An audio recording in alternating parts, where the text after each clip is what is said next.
All right, this is Ubaid on behalf of Electronics, and in this video, we'll look at how division of labor bumps up production. Okay, how it increases production in general. Okay, so division of labor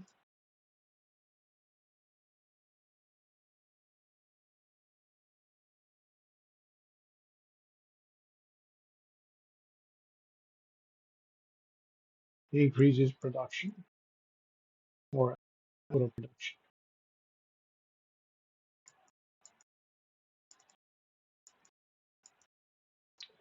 All right, so number one, it has to do with advantage. Okay, sort of like your absolute and comparative advantage. Okay, the advantage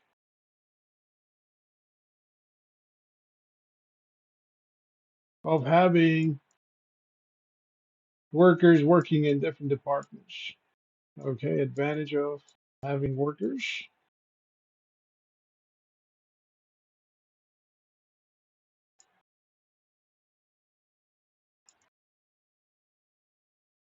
Okay, with different skill set. So with different skills. Okay, different skills. Okay, education,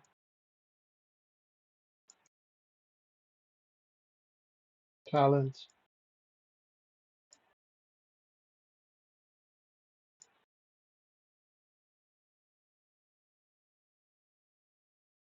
All right. Geography. Okay, so say for example, if you have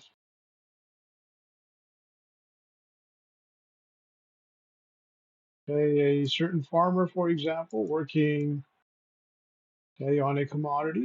Okay, he or she may be able to grow more of that commodity at a specific location, depending on the weather and the kind of resources available, such as availability of water, okay, the availability of the kind of soil needed to grow that commodity, so on and so forth. So geography, okay, so on and so forth, right? So when you group workers together, okay, you achieve more. Okay, if you have workers who have a certain type of education. So let's say they've got um, HR skills, and you group them together in the HR department. They're to achieve more than if they were to work in the shipping department. Okay, if you have accountants in the accounting department, they will achieve more than if they were to work both in the returns and accounting department. Okay, so on and so forth. So apart from that, okay, you also have quick production. Okay, so we've talked about productivity and efficiency. Okay, when worker productivity and efficiency goes up, production goes up. Okay, so when workers specialize, okay, workers specialize for quick production. Specialize for a quick production.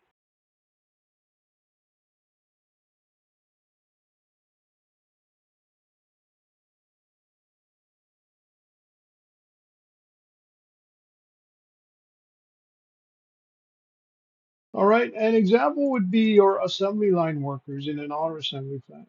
So you have assembly line workers.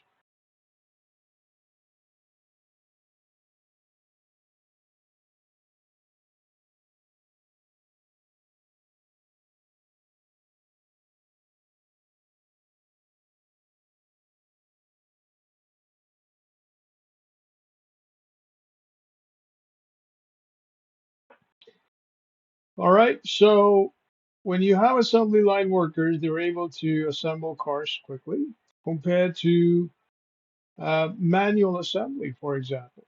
Okay, if workers were to work manually with their hands, and if you group them together, different workers with different skill set, okay, different of education, okay, based on what you get from the employment agencies, for example, okay, they might be less efficient than assembly line workers who have been trained and who specialize, okay, in a certain task. Okay, so train and specialize in a certain task.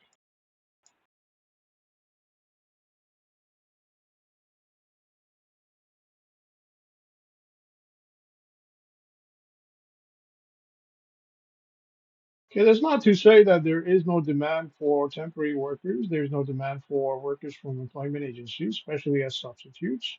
Okay, when assembly line workers may have been laid off or when assembly line workers are sick.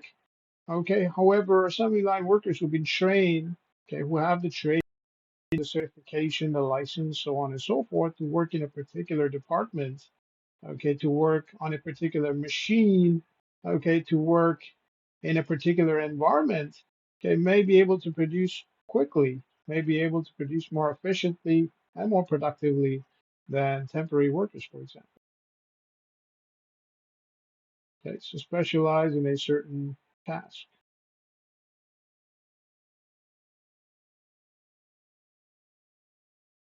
All right. Now, talking about specialization, as specialization goes up, as division of labor is accomplished, you also have something called economy of scale, which we talked about in the last video. So this is economy of scale.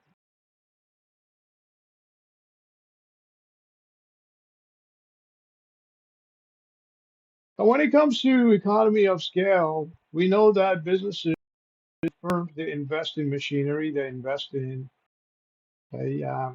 capital investments, capital assets, as a result of which they have to factor in depreciation and other expenses, other business expenses.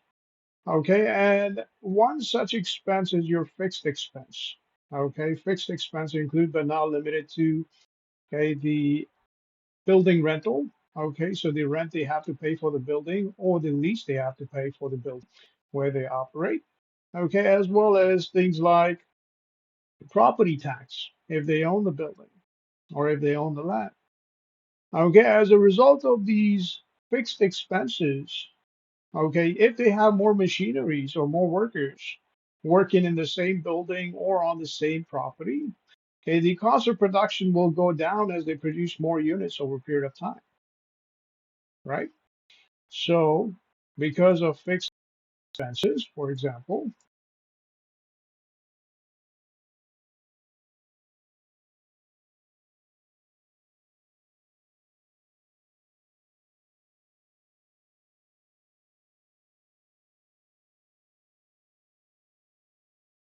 okay, the cost of production,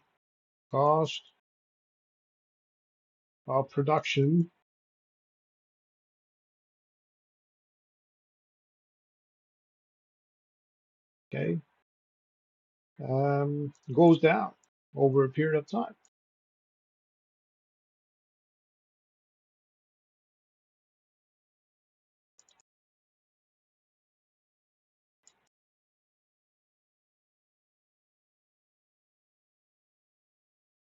Okay, and when the cost of production goes down over a period of time, you have more profit. So profit goes. All right. Now, apart from fixed expenses, you also have to consider the machinery itself, right? If you have more workers working on a machine, okay, up to its capacity, up to um, the capacity to produce as many units as it can produce in a given day or in an hour or within a time frame. Okay, obviously, you're getting the most out of your machine. You're getting the um, maximum output from your machine. Okay, as a result of which you're able to produce more. And as you're able to produce more, the cost of production, because of fixed expenses, okay, goes down, right? Because the fixed expenses will stay the same. Okay, the utility, the electricity may change, okay, based on consumption, based on how many machines you run within a building. However, the building rental and lease will stay the same, regardless of how many machines or how many workers you have in the building. All right. Now, apart from that, you also have to consider maintenance, right?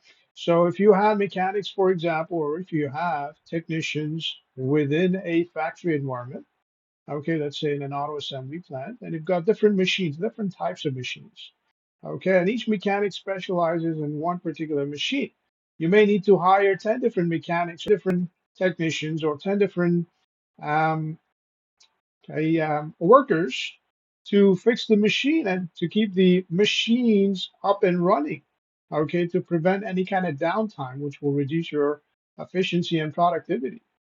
Okay, as a result of which you have to pay 10 different people, 10 different workers for your maintenance, okay, for keeping the machines up and okay. Whereas if you pay one person, one worker to fix 10 machines which are roughly the same, okay, let's say 10 machines that produce the same part, okay, which means the structure of the machine, the parts within a machine may be the same, as a result of which, okay, you may end up reducing your cost of production. Okay, rather than paying 10 workers, you're now paying one worker. Okay, and the fact that okay, running 10 machines that produce the same part, okay, may be more efficient than running 10 different machines that produce 10 different parts. Okay, so for that reason, okay, your economy of scale, because of fixed expenses and other factors, cost of production goes down over a period of time, let's say 5, 10, 15, 20 years, which brings in profit when it comes to your business. Okay, so profit goes up. So these are some of the reasons why division of labor increases or bumps up production. And that would be it for this video. On behalf of B Electronics, this is Obey. Have yourself a great day.